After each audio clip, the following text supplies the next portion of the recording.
എൻ്റെ ആദ്യത്തെ ചോദ്യം എന്താണെന്ന് വെച്ചിട്ടുണ്ടെങ്കിൽ ഇവിടെ തൊഴിലാളി വർഗത്തിൻ്റെ ഭരണമാണ് നടക്കുന്നത്. അതായത് പിണറായി വിജയൻ സർക്കാരിൻ്റെ.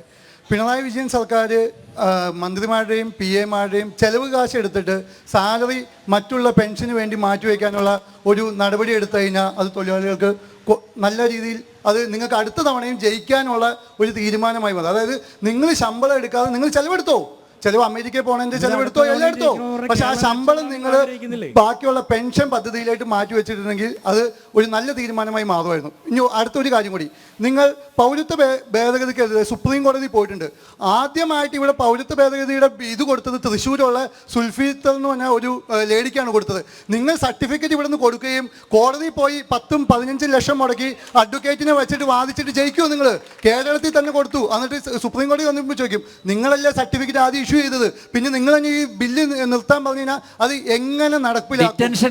തുടങ്ങിയിട്ടുണ്ട് നിങ്ങൾ. അതെ, അപ്പൊ ഇത് ഈ ജനങ്ങളോട് കാണിക്കുന്ന പച്ചയായ തുറന്ന വഞ്ചനയല്ലേ?